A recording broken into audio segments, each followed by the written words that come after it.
Max Crosby from the Las Vegas Raiders, and this is the NFL Report.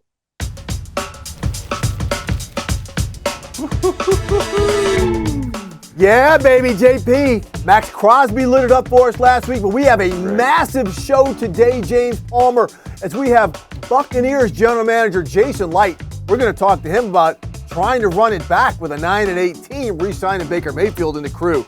We have got USC co-defensive coordinator Eric Henderson. Eric used to coach Aaron Donald, the recently retired Aaron Donald with the Rams the past 5 years. You know he's going to be bringing the heat.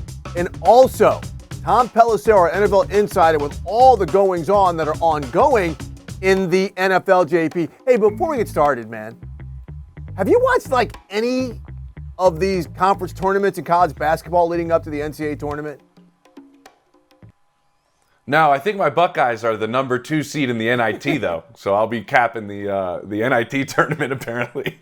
I watched none, but I got a bunch of notices how Howard University, we won the MEAC, and we get the play-in game. They just can't even give us a 16th seed out of the gate. But that's all right, because the big news, JP, the reason why we're really not, too much involved in college basketball is because we're NFL-centric. And the big news was the Pittsburgh Steelers, a team known for its stability, has brought in 2 veteran quarterbacks. Let's hear from one of them, and that is Russell Wilson. I'm really excited about just the opportunity to really be the best version of myself every day, bring that to the table. I know what it looks like to win. Coach obviously knows what it looks like to win. This team does, and so and the city does, more importantly, the city of Pittsburgh. So I'm excited about it. I was fortunate to have several teams call and all that, but this is the place that I wanted to be the Pittsburgh Steeler and to wear the black and gold. It's a true honor. It's tradition. It's history. There's 6 trophies in there, and we got to go get a 7th. And that was former Broncos and Seahawks quarterback Russell Wilson, but also they make the trade for Justin Fields, JP, and only have to give up a 6th rounder from the 2025 draft that can convert to a 4th rounder. But let's look at this. We're going to hit this from a lot of different angles, James. And my thing is this. They were a playoff team last year, right, with Kenny Pickett and Mason Rudolph and Mitch Trubisky. Do either one of these quarterbacks make them any better? Do they add wins? I think the quarterback room, Steve, got better as a whole from Mitch Trubisky and Kenny Pickett and Mason Rudolph to now Russell Wilson and Justin Fields. But let's be abundantly clear. We heard Russ say a couple of teams were calling. My understanding is this kind of was really his only option, to go out there and start week 1 in the NFL in 2024. So he was really looking at the Steelers or I don't know what. You look at Justin Fields' market, you mentioned the 6th round pick that can become a 4th round pick if he plays 51% of the snaps or more for the Pittsburgh Steelers this season. That also shows you the market there for him was not what we entirely thought it could have been. Now, there were several other teams that did inquire about Fields, a lot of them about him being their backup. He wanted to go to the Steelers. The Bears wanted to do right by him. He goes to the Steelers. My thought, Steve, is why did he want to go to the Pittsburgh Steelers? It's probably because that's his best chance to start. And the fascinating part about this is they're almost the same player. Now, the point you're making is, do one of these guys push them over the top from what this team is with a very good defense, an offensive line that was playing really well towards the back end of the season, a good run game, and some really good up-and-coming skill-type players. But these are the 2 most sacked quarterbacks in the NFL since 2021. They're the 2 slowest players in terms of getting rid of the football in the NFL this past season. There's so many similarities between these 2 quarterbacks. The only difference really is age and turning the football over. So to me, Steve, when week 1 rolls around, we'll kick this conversation off with who is the starter for the Pittsburgh Steelers. And even though we're told right now that Russell Wilson's in the driver's seat, do you think that changes during the offseason? I do. I mean, look, if there is a coach in the NFL that's going to put the best players on the field, it is Mike Tomlin. We've seen that. He's got a history of playing whoever's going to give their team the best chance to win, and that's just not a cliche with him. And if Justin Fields outperforms Russell Wilson in training camp, he will be the week 1 starter. Yeah, Russell's going to be the guy when we go into offseason workouts and stuff, getting the first team reps initially. Well, let's see how this thing plays out. And, I know you said they're kind of like the same type of guys, and you cited some of the metrics. I do think they're different because Russell does have the experience, right? He does come in with a Super Bowl championship. He's got an early part of a Hall of Fame type of career. Now, the last couple of years have gotten sideways. Now we're going to find out is he shot? Is Justin Fields simply better because he's younger and a better athlete? Or does he have something left? Is Justin Fields going to be able to push him in a way he hasn't been pushed before? We're going to see. But I want to also take it from this angle. Everything you mentioned, these are two quarterbacks two teams just gave up on. Russell Wilson is being paid $39 million by the Denver Broncos not to play with him, and Justin Fields, again, got traded away from a team that's going to draft somebody first overall to replace him for a pick they're not going to get back until next season. Let's also factor this into what's going to happen with the Steelers. Arthur Smith is the new offensive coordinator. People can say whatever they want about him being a head coach in Atlanta. Had they had solid quarterback play there, they would have been a 10 or 11 win team last year. So he can coach. But Arthur Smith did not want Justin Fields. He had the opportunity to pick him a couple years ago when they had the 4th overall pick and went with Kyle Pitts, and they passed on Justin Fields. I have been told by people in the building that he had no interest in Justin Fields, so now he's got to coach him. How is he going to do that? He's got no choice. Maybe Justin Fields has grown to where he thinks he can do something with him. I frankly do think Arthur Smith is going to be able to do something with him and Russell Wilson. So I just don't know if this team is going to get any better, back to our main point. But I do think Arthur Smith is the proper coach who might be able to, as I tweeted, get what's left out of Russell Wilson and maybe unearth some things we haven't seen yet out of Justin Fields.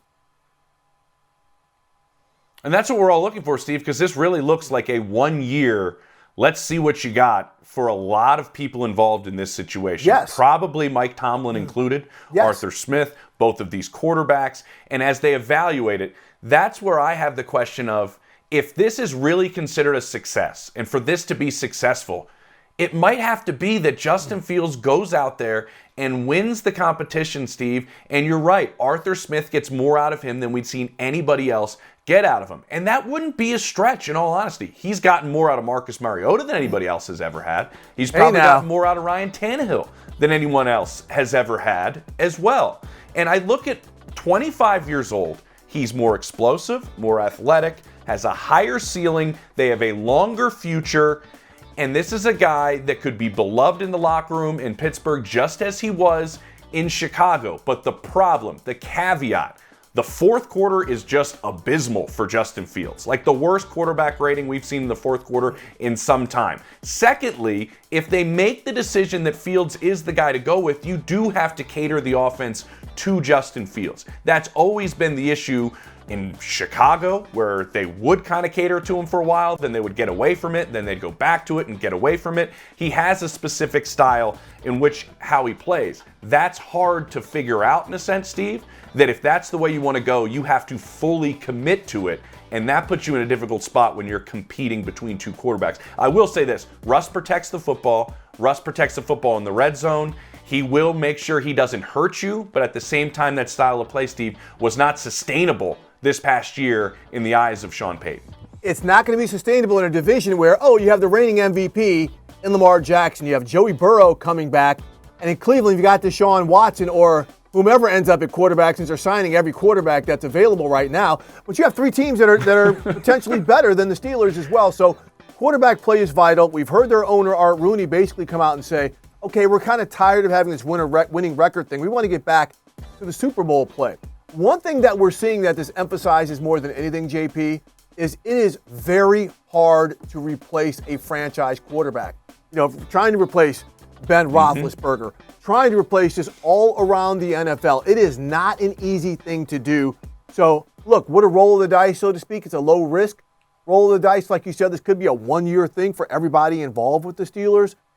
This is going to be one of those teams to watch early on just to see how it figures out because, like you keep saying, Justin Fields, I think, is really, really going to push Russ and could end up as the week 1 starter. Definitely true. Multiple players I've talked to have gone against Justin Fields over the years, Steve said, one of the most competitive players they've gone against, and this is going to be a spot. It's not easy to get to that training camp, but I'm going to find a way to get there this training camp. Coming up, we have Jason Licht, the mastermind of money, you could say. Him and his group always find a way to make things happen with the Tampa Bay Bucks. He wants to bring everybody back. If it happens, Steve, they're having a boat parade, he says. He has a couple more pieces to put in place before that parade happens. Baker was a big one. We'll ask him about his quarterback next on the NFL Report.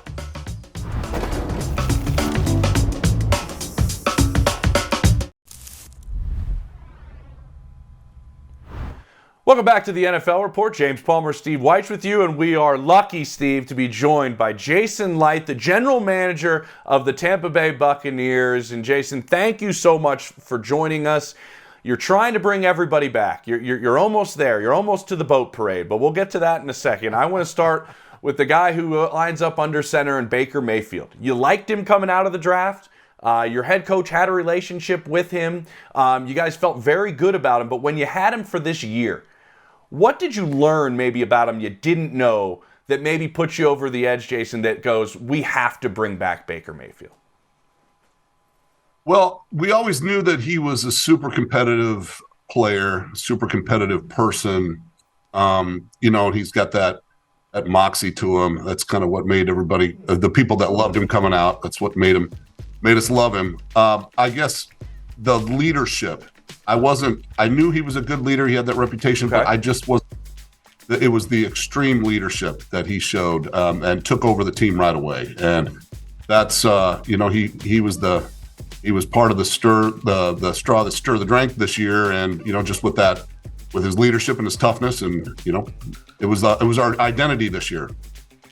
Jason, in saying that, I mean, you've been around this league for a while. It is not easy to import a quarterback to a veteran-laden team and that player feel comfortable in assuming that leadership role like that. Is that something, when you talk about leadership, that you factored in? Like, man, he just came in here, and we've got all these guys already in place, and he said, let's rock and roll. This is our team. I mean, is that something that maybe pushed it over the top, that little added stuff that he had? Well, it definitely did, Steve, and the fact that he followed a legend that, the greatest of all time that was here also shows that he's got a lot of confidence. And that confidence it bled into the entire team. When we were going through some rough times this year, he never blinked, and the team followed him. So like I said, we're fortunate to have him. So we wanted to make sure that we locked him up. And Jason, to that point, to follow it up, if you guys got him done before free agency started, do you think if you actually got to free agency, you would have been in trouble, that somebody else could have swooped in? Well, I can't see why somebody wouldn't want him and have an opportunity to talk to him. Like I said, all at the combine, I think when I talked to everybody, he wanted to be here. There's no doubt. He didn't hide that, and we wanted him. So at some point, you'd think that you'd be able to make a deal, but we both had to do our respective things to make sure that we both felt like the deal was fair, and that's what we did. And I'm glad we never got to that point. So I guess we'll never know. There you go. That's a good point. Jason, you mentioned Brady, and I was there with you guys. I don't know if you remember me. I was all masked up, one of the few people that was there to stand there every day of training camp while Tom was out there trying to get that offense in place in that first year he was there. And you mentioned with Baker the scale that you mentioned, that he's like an offensive lineman. He's a 10 out of 10, I believe, on the, I think it was the prickly scale, I'll call it maybe. You see a lot of that in Brady as well, in the way he works with guys. How much have you learned about that trait with the quarterback position maybe after your time with Tom and now that you see it in Baker? Is there a similarity between the two with that specific trait? Well, it's hard to compare anybody to Brady, but I will say that you are correct. I remember when you did have the Airbnb down the road here from our facility. Oh, there we go. Yep. Yes. I did. Yep. Brady is a fierce. Surprised I'm still married, Jason. Yeah. A long time. Brady's a fierce competitor, and so is Baker, and that's obviously a trait that we've seen here with the last two quarterbacks we have. That's a positive thing. It's something that we'll look forward to. We always try to identify that in the quarterbacks that we evaluate in the draft and free agency. We always look for that, but we've seen it firsthand now, and it certainly has shown to be something that is what gets the best out of these guys. Jason, what's it like, when you kind of have, I don't know if it's a predicament, let's call it a situation where you have a franchise legend like a Mike Evans, right? And he's coming up on the contractual situation. He's still a productive player, but to make a decision like, okay, maybe he's getting up there in years. Do we let him go? Do we bring him back because of the affinity the fan base and the organization has from him? Again, I know it's a specific case, but what is it like having to kind of make those decisions, be it past, present versus future? It's not fun sometimes, but in this particular case with Mike, he did not slow down at all this year. He had one of his best years. He's, of course, we look at all the GPS and all those things, and he was one of the fastest years that he's had. It's a tribute to his training. He's working extremely hard as he's gotten up there in age, and as he's put logged years in, he's worked harder and harder in the offseason, and he's a freak worker right now. So we weren't afraid of him losing anything. In fact, we think that he's still in his prime, very much so. And I wouldn't be surprised if we actually sign him to another contract extension after this one's done, the way he's motivated right now. There we go. Breaking news. Oh, I love that. He's always breaking news. But Jason, you did say in the press conference you almost you wanted to avoid getting emotional talking about Mike. Like what does he genuinely mean to you? I know he means a lot to your family as well. But why is he just so special as a human being and to you? It's because he's the most selfless player that I've ever been around. He's one of the most humble superstars. We've used that several times here, but that's the best way to describe him. He's all about team. There's not a single person in that locker room that doesn't respect him, not a single person in this building that doesn't respect him. He knows everybody. He treats everybody the same. He treats everybody with respect, and all he wants to do is win. And I couldn't draw up a better teammate than Mike Evans, which is why this became very emotional. In the thought of losing him I felt would be very detrimental to this organization. So I'm glad, once again, he's another one. I'm glad we don't know what happened, what would have happened if we didn't sign him before free agency started. I just know that I had a few cocktails after we got that one done. Well done, well earned.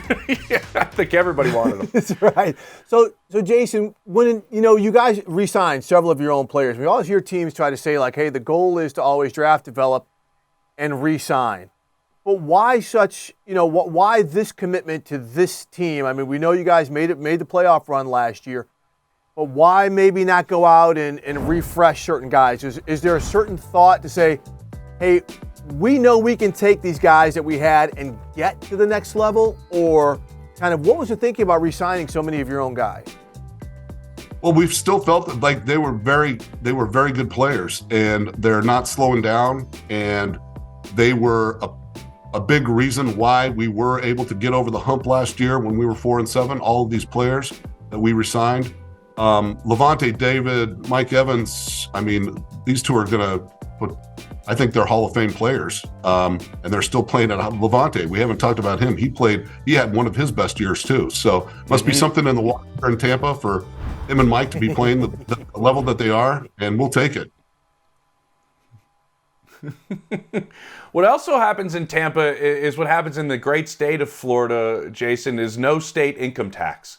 You've joked about this kind of, but also I'm curious if you do use it to your advantage. You, any general manager in Texas, say the Titans, just how does that come into play, if it does at all, when you're trying to get deals done? Does it? I think it does at times, more times often than not. A lot of these players these days are very, very smart. They're smart with their money. They invest very well, and they know, especially these big, big deals, when you're talking about tens of millions of dollars, making them in a state where there's no state income tax compared to a state that does, it does add up over time. It's pretty significant difference. Now, it's not always the case. I'm not saying we're always going to win that battle against another team that doesn't have this advantage, but it's always something nice. Well, and also doesn't hurt that Tampa's like one of the most beautiful places in the United States for people to spend a few years, Jason. And so kind of on the general, the big picture thing, one trend that we saw this free agency period is an urgency in signing the backup quarterback. What is kind of your observation, the way that the teams across the league on the first 2 days of free agency went out and made sure that they had insurance behind their starter or secured a bridge type of quarterback?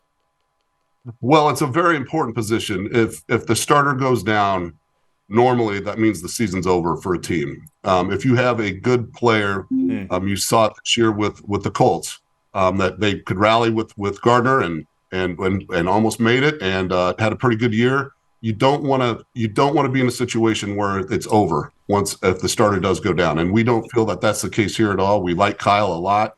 It was a very heated battle last year in camp that Baker ended up winning during the preseason. So, but it's a very, very important position. Always has been here. You can't put a price tag on how important that is. Jason, you like to break some news. We were joking around about it before the interview. I just would love for you to just break. Tristan Wirfs is done. A long-term deal for Antoine Winfield Jr. is done. Where do you stand with trying to finish things up so you can have this boat parade with both of those players who are just young and unbelievably talented and probably players you want to be in Tampa for a long time? Oh, there's no doubt. Those two guys are, both of them, I think they're on their way to possibly having a historic career. Well, they've already had great careers, but historic careers, and hopefully the entire time here in Tampa. Our staff did a fantastic job that year in COVID draft. In fact, I've joked a few times that maybe we should just all go from home and do the draft via Zoom again, like we did that year. That's a very high priority for us right now. Number one, Antoine, and then in no particular order, but then Tristan as well, to get them locked up long term. Hey, Jason, this has been fantastic. We really, really appreciate you spending the time. And we have got to get some of those creamsicle caps that you're donning. That is a sweet brim you're rocking right there, man. So thank you so much for taking the time with us, Jason, and all the best. I'll try to hook you up. I know a guy. Thank you, Jason. There we go. Yep. All right, coming back after the break. He has been arguably the best, not just defensive player, but the best player of a generation, if not two. Aaron Donald has retired, and we'll be talking to his former position coach, who's going to give us the inside deets to Donald's greatness. Love it.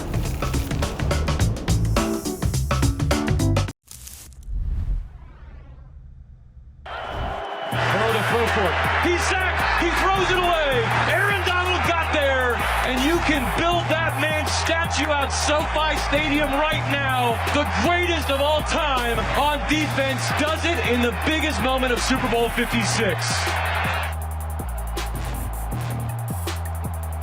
We are back at the NFL Report, James Palmer, and that is Aaron Donald, one of the greatest we've ever seen to do it, who retired Friday. And now we're joined by Eric Henderson, now the co-defensive coordinator and run game coordinator at the University of Southern California. But Eric, of course, he spent the last 5 seasons with the Rams, in part as D-line coach, as part as run game coordinator. Thank you so much for joining us. Real quick, over your left shoulder, there is a picture, I can just tell by the body type, of Aaron Donald chasing Kyler Murray. Why is that hanging on your wall? That was the 100th sack. That was his 100th sack. Obviously, that's important when you talk about just career stats, one that he wanted me to have. And so I'm very appreciative of that, and it'll always be with me.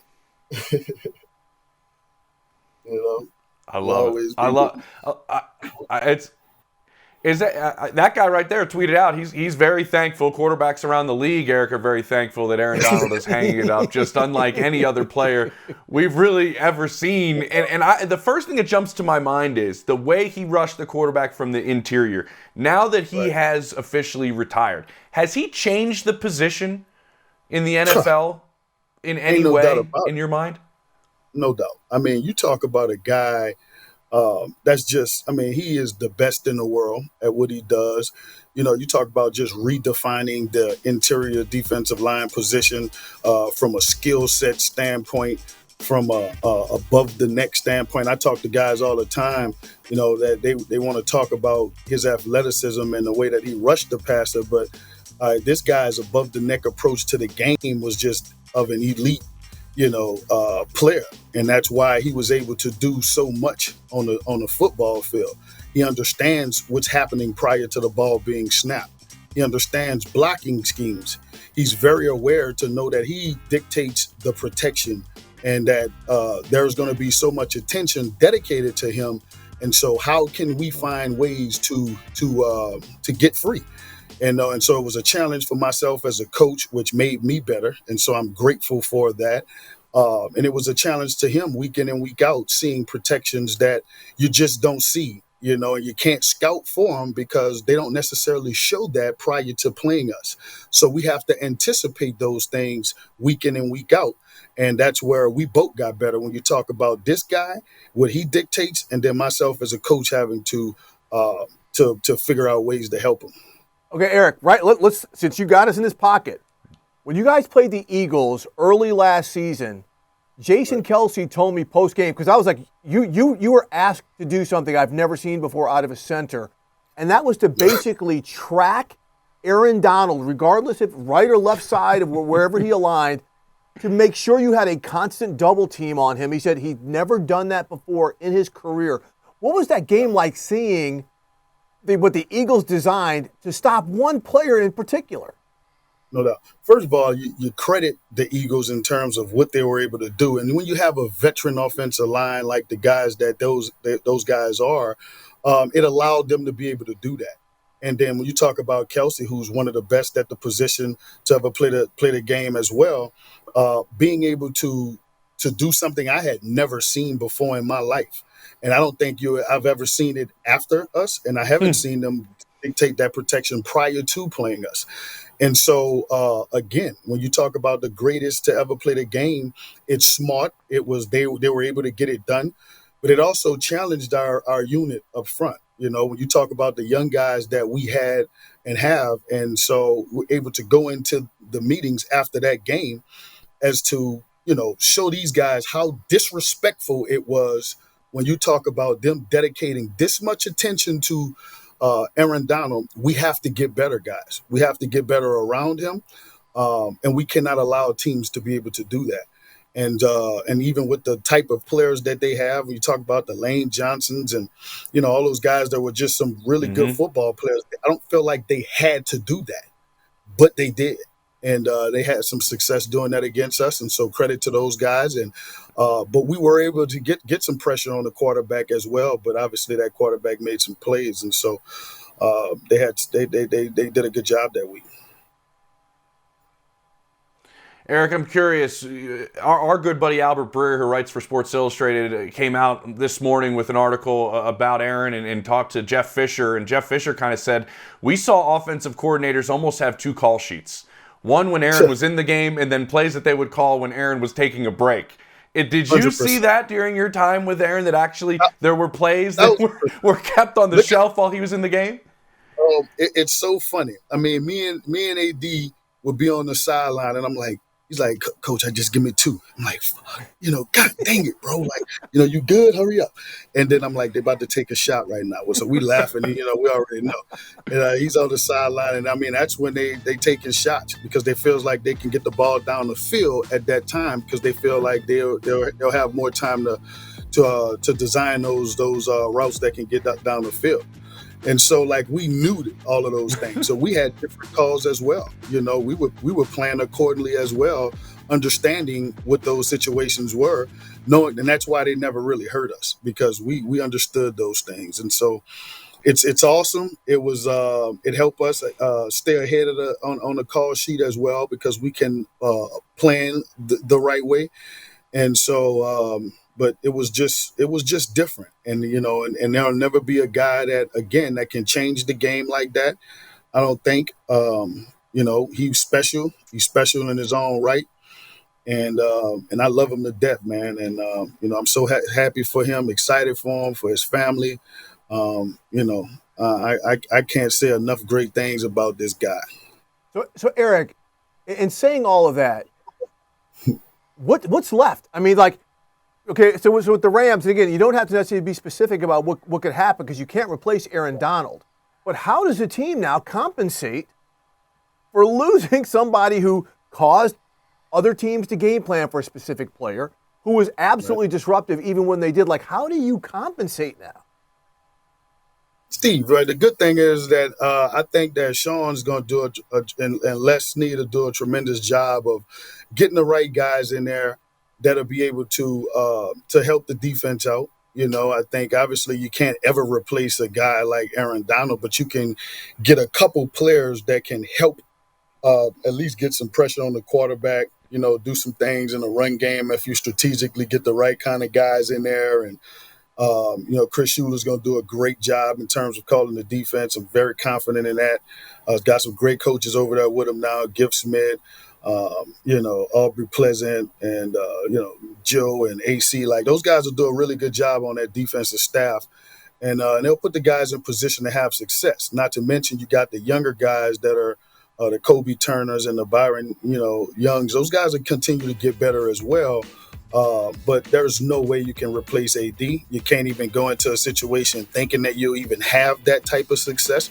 You just have to, you know, get the guys, continue to get the guys better and hope it, you know, it helps out. It works itself out. And I'm sure it will. It will, you know. It's going to be different, but, you know, it'll be fine. Well, as they're trying to rebuild what they do up front, Eric, and this is draft time, and I go back to what everybody was saying about Aaron Donald when he was coming out during this time period. It was, you know, the arms aren't long enough, he's not tall enough. I'm curious if the build that Aaron had, it's kind of similar to what you had when you were playing in the league, like, was that to his advantage? Do you think that ended up benefiting him, the build that he had? Of course. Not only the build, but it's the heart. It's the heart. It's the above the neck approach, his understanding to the game. He's a physical football player, and he's got the athletic ability to do things that certain guys that may have a build can't do. And so at the end of the day, you know, when you have all of those things, you understand the game, you're athletic, you're strong, you're powerful, you're physical. Like, that's maybe sometimes better than a guy that has measurables and can't do nearly the amount of things that he can do on a football field. And that's why he has success. So many times, some of these teams and some of these people, whoever, right, get into the measurables and they overlook the football player. And sometimes that's why you see the Kobe Turners have success and the Byron Youngs and the Aaron Donalds, because these guys are football players. They're physical. They play the game the right way. They're smart. They play with effort. Like, if you can't coach that up, then that's a problem.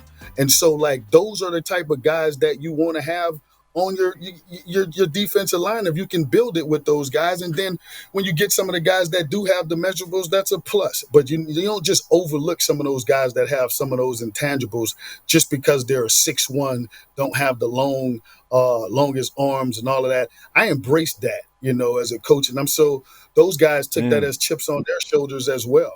And like you mentioned, you know, I was one of those guys that was talked about like that. So having that passion and coaching guys that were similar in a sense, you know, we're all in it together. And it's like we all feel like we got our back against the wall. And that was kind of like the motto, if you will, with that group there, you know. Eric, so it's fun. Eric, real quick, we only got about 30 seconds here. You created a little something on Twitter the other day when you kind of hinted that AD may be joining you at USC. Fight on. What is the deal? Is AD coming to join you? Is he coming to join you? Fight on, baby. You know, what I will say is this, is that, you know, right now this is about, you know, AD enjoying his family. Definitely want to give him that respect and let him do his thing. He deserves it. Had a wonderful football career.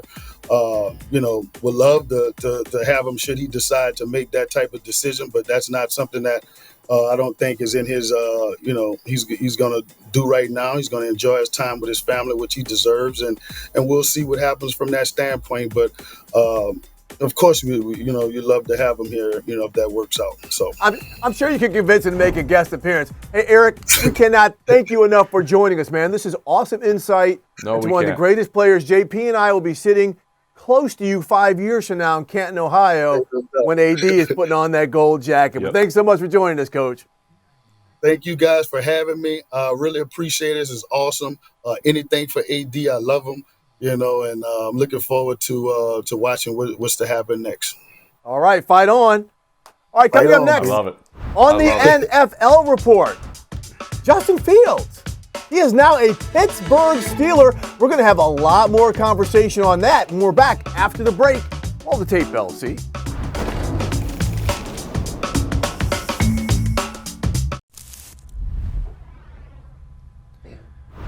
Welcome back to the NFL Report. James Palmer, Steve Weich with you, joined by NFL Network insider Tom Pelissero. And Tom, we started the show talking about Justin Fields and the battle that he's going to go through, because I still think it's a battle, with Russell Wilson throughout this offseason to see who's going to be the quarterback in Pittsburgh. But he gets traded for a 6th-round pick next year that can become a 4th-round pick due to playing time. What was the market and how did this fall? Because during free agency, you were on the phone constantly. Was this played correctly in your mind by the Bears? And did they ever think holding on to him was a realistic option for them? They kind of waiting teams out maybe if that was also in play. I think you had a couple of different things going on here, James. One, in the mind of GMs around the league, the market for backup quarterbacks got set because there were a lot of different trades, whether they were pick flops, whether they were a straight 6th-round pick like the Mac Jones one. They all kind of added up to a day 3 type of a selection. Then also, all the starting jobs and all the chances to really compete in other places got filled. Nobody's given up a 2nd-round draft pick for a backup quarterback. It's just not going to happen. And so for the Bears, their options were, as you mentioned, either wait it out and hold on to Justin Fields and see what develops and see if anybody gets hurt and potentially have, the dynamic in training camp of the guy who's been the starter there with the likely new starter with the number 1 overall draft pick. The Bears ultimately decided that they weren't going to go through that entire situation. We know that Caleb Williams has his pro day this week. The Bears are going to continue to zero in on exactly what they're doing at number 1 overall. I've said many times, I believe including on this show, that everything the Bears have done through this entire offseason, going all the way back to the offensive coordinator change, pointed toward them making a change at quarterback and taking Caleb Williams number 1 overall. It makes too much sense from a financial perspective. You reset the clock on your quarterback as opposed to Justin Fields, who's going into year 4. You're going to have to pay him eventually. You'd have a decision to make on his option and all those sorts of things. They brought in a coach who is a good fit with the style of play that Caleb Williams would fit into. And in reality, as much as there's been debate about is this polarizing Fields versus Caleb, it's really not in the mind of evaluators here. So for Justin Fields, we know how dynamic he can be with the football in his hands.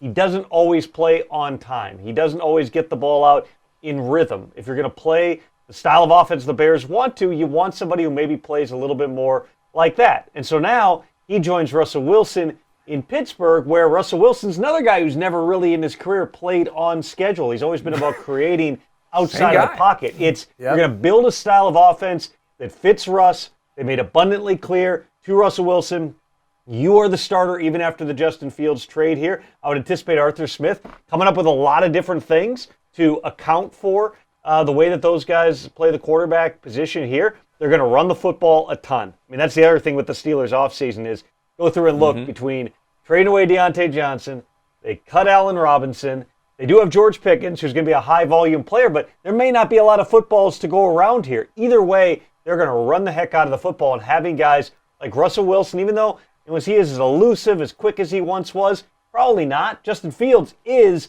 It'll be interesting to see how they potentially use both those guys as the season goes on. But for Fields, in the end, the market really dictated what they could get for him. You either could place that gamble, hold on to the guy, see what happens down the line and all the things that come with it, or you make the move right now. They opted for the latter. Yeah, I think all of us would agree that they couldn't have him and Caleb Williams in the building. That's just an awkward dynamic. Just two potentially young star quarterbacks being in that locker room together. Tom, let's go to the other trickle down for the Steelers, though, and that's Kenny Pickett getting traded to the Philadelphia Eagles in that match right there. Well, with Kenny Pickett, this was really unusual, just the way that the entire past couple of months played out, because from what my understanding, and going into free agency, going through January and February, the Steelers' mentality was, let's give Kenny Pickett a real chance with a different OC and see what he can do. And that's not at all a shot at Mac Canada. It's the reality that offense was not as productive as anybody would have wanted. With Kenny Pickett at quarterback, he had a lot of injuries during the course of that time. That's the biggest story of Kenny Pickett's career at this point, is even when he's played good football, he hasn't been able to stay on the field, whether it's because of concussions, an ankle, or other types of ailments here. So when the Russell Wilson opportunity began to come in focus, I was told that there were two primary advocates for bringing in Russell Wilson. One of them was Cam Hayward, who's the longtime team captain. Like Russell Wilson, he's a Walter Payton NFL Man of the Year award winner. Cam Hayward was pushing, let's bring in Russ. The other one was Mike Tomlin. Mike Tomlin kept forcing the issue and pushing for, hey, we can get Russell Wilson at the minimum. It makes perfect sense for where we're at. Let's bring him in here and have him be a part of the roster. So with Kenny Pickett, the way that I understand this played out was Mike Tomlin and Kenny Pickett had obviously been communicating through the process. Tomlin had told Pickett, hey, no matter what happens here, you're going to get a chance to compete. So on that Sunday night, Kenny Pickett, like a lot of other people, learned on social media, since Russell Wilson insisted on breaking it himself in a hype video on Instagram, learns that Russell Wilson is going to Pittsburgh. Woo! Pickett then talks the next morning to Mike Tomlin, and rather being told, hey, open competition, he's told, listen, Russ is in the pole position. He's going to get the first reps. At that point, Pickett said, well, then I want a fresh start. The Steelers, in pretty rapid form, accommodated that. They move on from him. That then opened up the spot for Justin Fields. And as for Kenny Pickett, he was the first quarterback taken in a quarterback draft that at this point does not look great. And I think that you knew that based on how things played out. It involved Malik Willis, who's currently third string in Tennessee. Sam Howell, who was a fifth-round pick in that draft, was in there. Desmond Ridder just got traded to Arizona as well. With Pickett, again, there's something there with him. He's not the biggest guy. He doesn't have the biggest arm, but he played a ton of football in college. His issue has been he can't stay on the field. And when you're a young quarterback who keeps getting hurt, it's hard to kind of build that momentum and get better. Yeah, good stuff. Tom, I love that you avoided saying he had small hands. Nice work to avoid that that aspect of Kenny Pickett that everybody loves to scrutinize over and over again. And listen, when you lose your job to Mason Rudolph and a Super Bowl winning quarterback comes into camp that's a veteran like Russell Wilson, you would just assume he's probably going to get the first crack at first team reps in the spring. It just kind of always usually falls that way around the league. How about another trade, but this one involving picks? The Minnesota Vikings, as you sit in that great state right there, Tom, acquire another first-round pick from the Houston Texans. Are we all just assuming this is to get ammunition for a quarterback, or can we just say, yes, this is ammunition for a quarterback? Well, as soon as Ian and I found out and broke that story on Friday morning, the moment that I saw what it was, all I was thinking was, well, this is the Eagles going up for Carson Wentz all over again. It's you have to make one jump up, and then potentially make another jump up to get that ammunition. So they now own the number 11 pick and the number 23 pick. Depending what chart you're going off of, that could potentially be enough to get close to the top three, but you would need somebody else to want to move, and you might need to outbid somebody else who's also trying to get that high up in the draft here. So, really at number one with Chicago, especially after the Justin Fields trade, the assumption within the league all along, but especially now, is the Bears stand pat. They probably take Caleb Williams. Number two, then, is where the draft really begins with the Washington Commanders. And I think that anybody who says they know for sure what the Commanders are going to do is probably lying to you, because they haven't really, other than obviously going through the process, sitting down with all the quarterbacks at the Combine.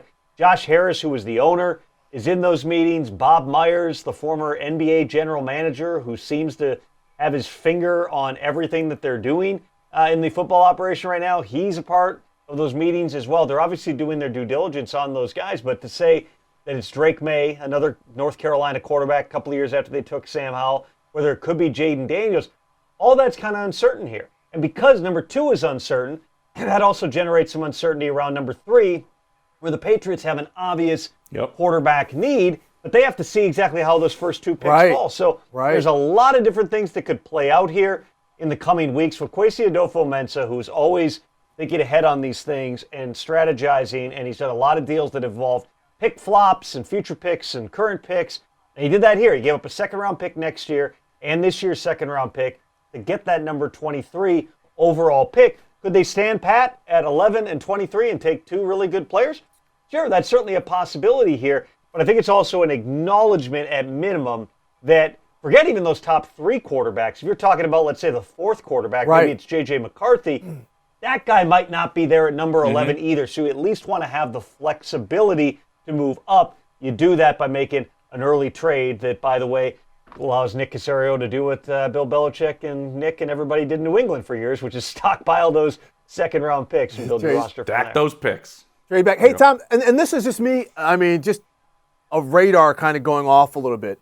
The Cleveland Browns, they've got DTR on the roster. They add Jameis, and now they just signed Snoop Huntley, right? They've got 3 quarterbacks or 4 quarterbacks who've actually started games now on that roster.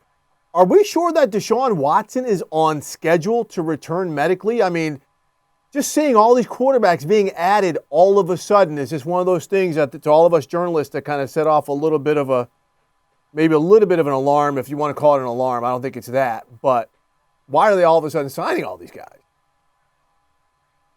Well, they needed 4 starting quarterbacks to get through last season, Steve. So Well, this might there's be that. Andrew Berry just having an acknowledgement that, hey, you can't have enough guys on the roster, enough guys that know the system. too many here. I mean, sleepless Snoop nights Huntley, last year. Former Pro Yeah. Bowl quarterback Snoop Huntley, by Yes, the way. there you I know go. he was sitting out there. I haven't seen Oh, his deal God, yet, but I Tom. imagine it's a minimum type of a deal to bring him in. With DTR, you saw the good and the bad of DTR. I mean, there's reasons that they went and got Joe Flacco and they didn't stick with DTR. I was at his first win in Cleveland. You know, he made a couple of plays, but he missed a lot of throws in that game as well. So, you know, he's a developmental type of a guy there.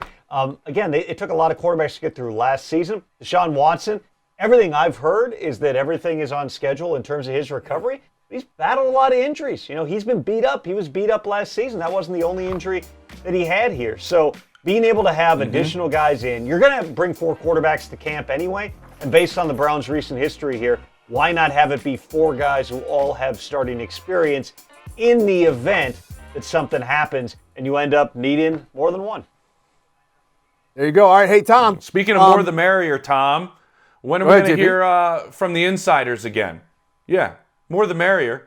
When am I going to see my boys Insiders, together again? Boy band. sources What's happening? say, will be back Monday and Tuesday, 1 p.m. Eastern time. I believe that's right. Yeah, that's what it says on the screen. Live from the NFL meetings in Orlando, Florida. Yeah. So we'll talk to head coaches, GMs. I'm sure some owners will stop by the set as well. Me, Ian Rappaport, Mike Garafolo, Judy Batista, live and on the scene. There's always a lot of news that happens at the time of year. There's going to be rule changes, some pretty big ones like kickoff that are going to get discussed there as well. So we'll be breaking it all down. We'll be wearing sunblock.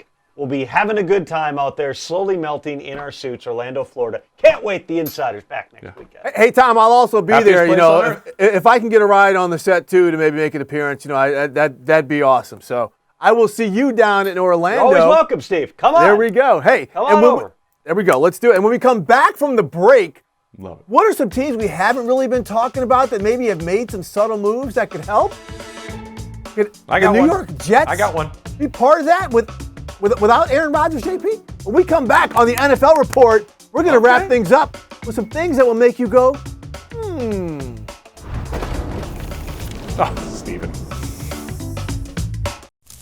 All right, we're here to close out the NFL report. Steve Weiss with James Palmer. And JP, you know, during all this free agency and all this offseason action, one thing that's quietly gone under the radar is the Jets have brought in Tyron Smith and tackle Morgan Moses to help out Aaron Rodgers. I think they quietly have positioned themselves to be better. But what about another team in the AFC that might be leaving their quarterback hanging based on some of the free agent activity?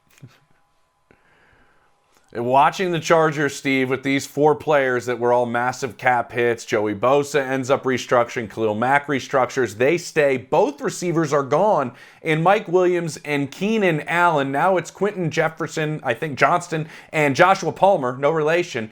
But I do love where they sit in the draft, Steve. Sitting there at 5. If something happens, and Tom was breaking this down to us, with picks 3 and 4 ahead of them possibly, and there's some quarterback shuffling or needs, they can either get the best receiver in the draft, they can have a needy position at 5 and trade back and still get a receiver and maybe get more assets. But I think it's been interesting to see how the Chargers have found their way, and I don't think they're done. I think they're a main reason why we continue to evaluate this process as the offseason goes on, because there's a shock right now, but let's just see how it plays out.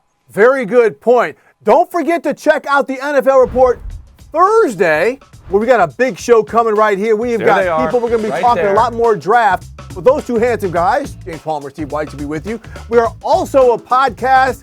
JP, great show. Want to thank Jason Licht, Eric Henderson, Tom Pelissero, and you, the viewers and the listeners, for checking us out. Steve's going USC's Pro Day. He'll be there.